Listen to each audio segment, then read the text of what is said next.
Now this next section, and I've probably said this a few times, but could warrant a whole separate webinar on its own. This is around content and inbound marketing.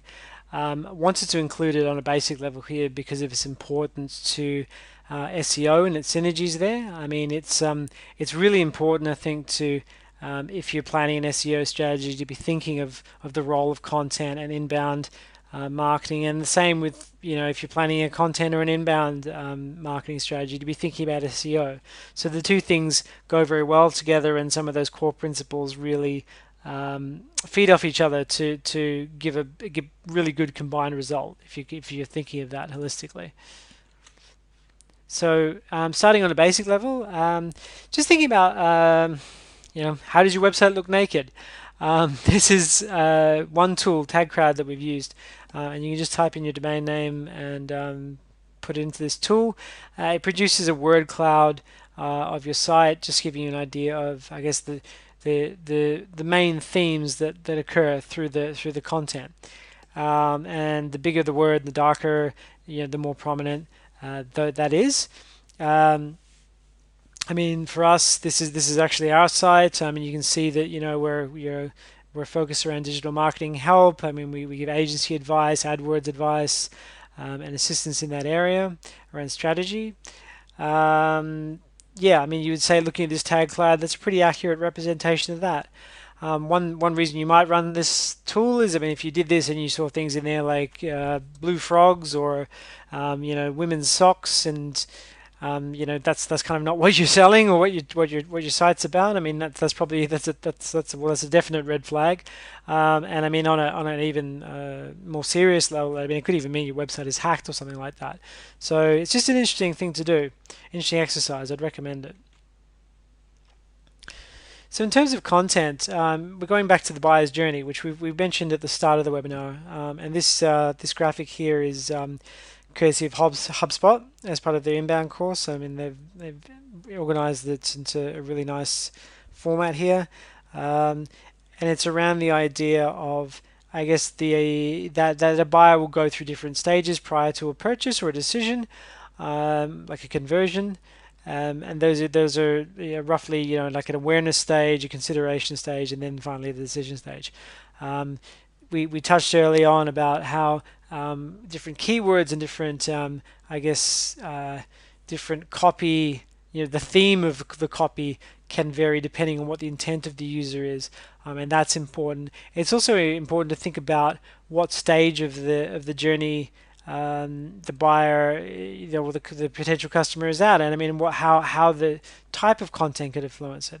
As the example here, I mean, whether at that awareness stage, typically they've they might be experiencing the start of a problem. I mean, they might not be quite sure what the problem is yet, experiencing symptoms, and they're starting to investigate. So I mean, things like analyst reports, research reports, ebooks, expert content, white papers, educational content, stuff like that is relevant. I guess as they move further along that journey and they go to consideration, they've kind of identified what the problem is by this stage, and they're looking to do a bit more of a deep dive. And really understand more about it. So they might be looking at expert guides, they might be looking at webcasts, podcasts, videos and comparison papers, things like that. And then finally, as they move to that decision stage, right before making a decision, like submitting an inquiry or calling a business or something like that, they're getting deep into things like vendor comparisons, product comparisons, case studies. They could be downloading a trial if it's software or something like that to test it out. They could be looking for product literature, live demos, things like that. So it's really, I guess, understanding that how content on your site can be there throughout that whole journey for a prospective customer, and how you can help someone along to that decision.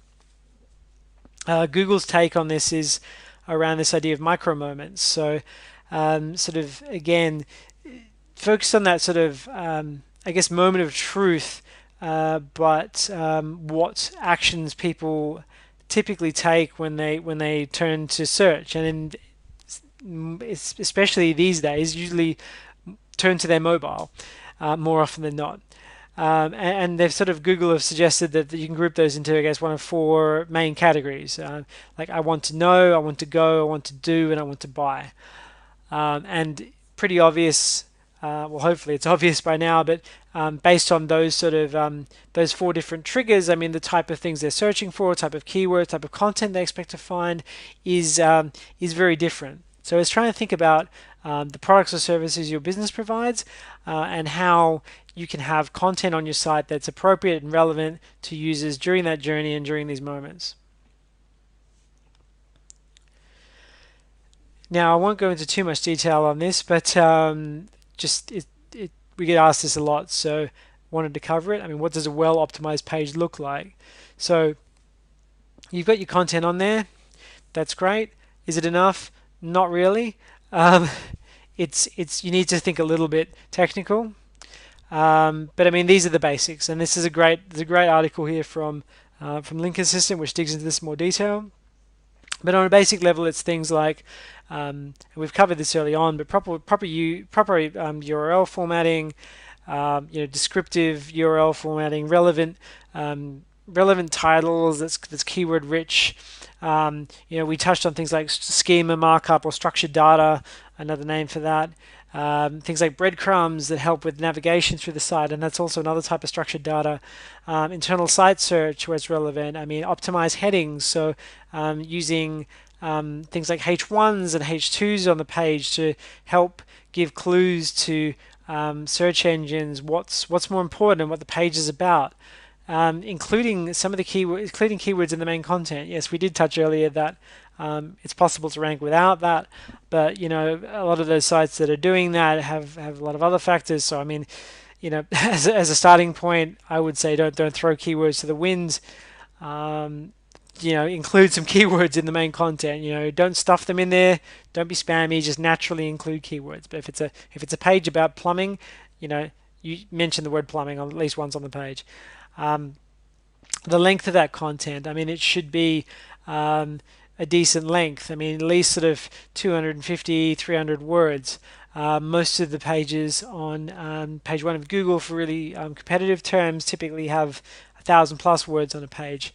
You don't necessarily have to do that, but having really thin content or really sparse content on the page, one or two paragraphs, one sentence, that's not really going to do anything for you. So having good quantity of quality content on there is going to help.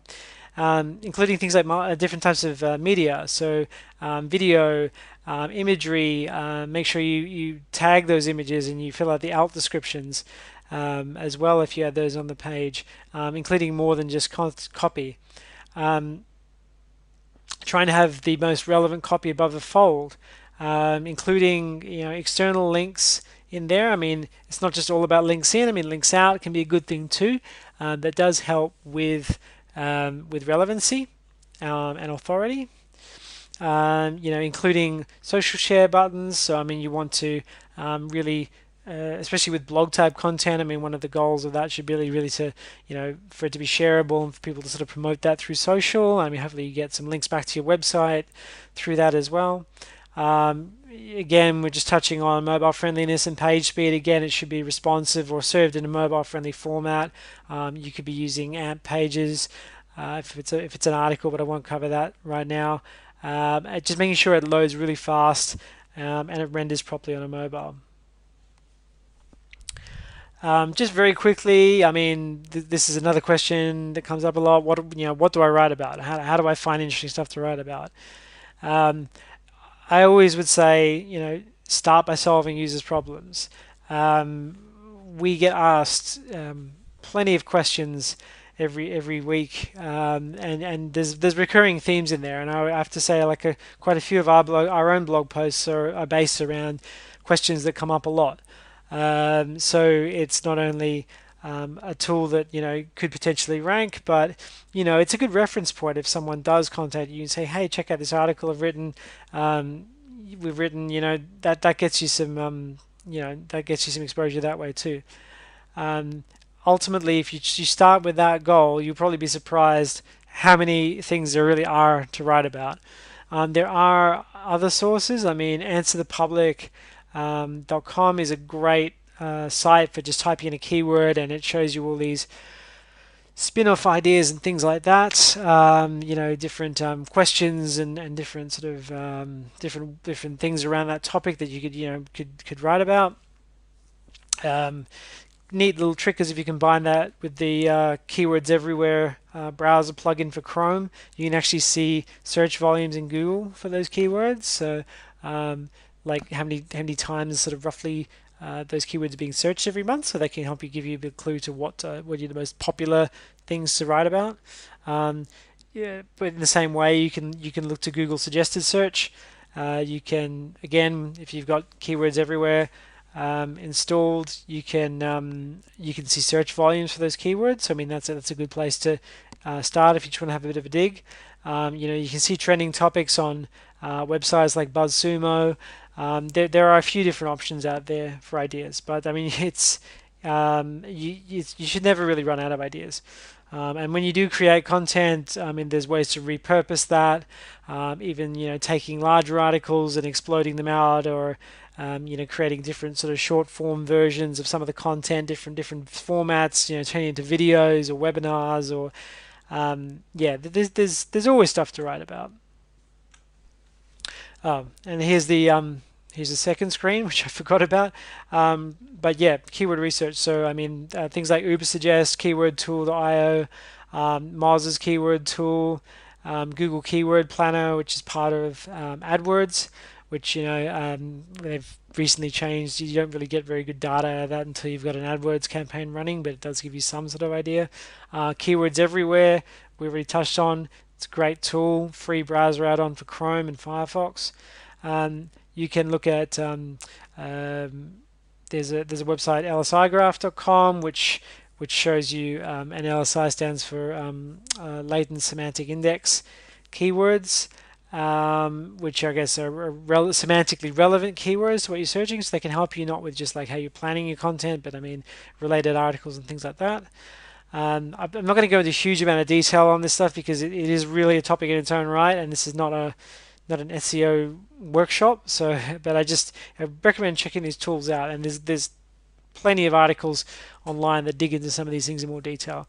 You can see an example on the right there, just with the Keywords Everywhere browser add-on installed. This is scrolling to the bottom of a Google search page and seeing related search results, and then alongside that you can see the monthly search volume, so how many people are on average searching that every month.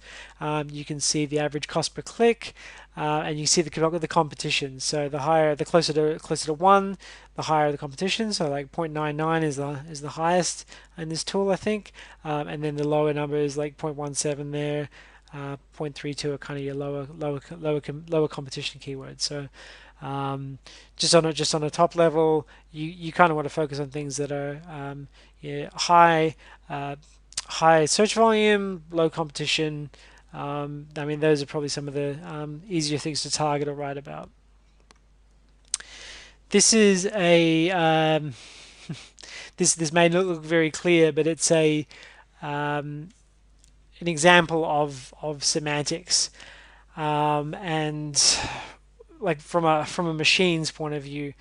The example here is really showing two things. It's showing a group of words based on a score of meat or vegetable, and each one of them is ranked, I suppose, in terms of how closely related it is to a meat and how closely it is related to a vegetable.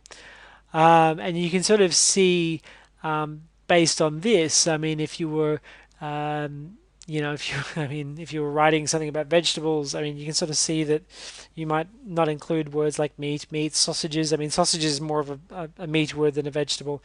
Don't worry about this one too much. It was more just an illustrative example. If you're scratching your head and you didn't understand a word of what I was talking about, don't worry. There is an interesting article there on Link Assistant for those of you who do want to sort of deep dive into semantic keywords a little bit and understand some of the changes Google's made since their RankBrain algorithm and some of those updates. There's some interesting detail in there, and definitely check it out.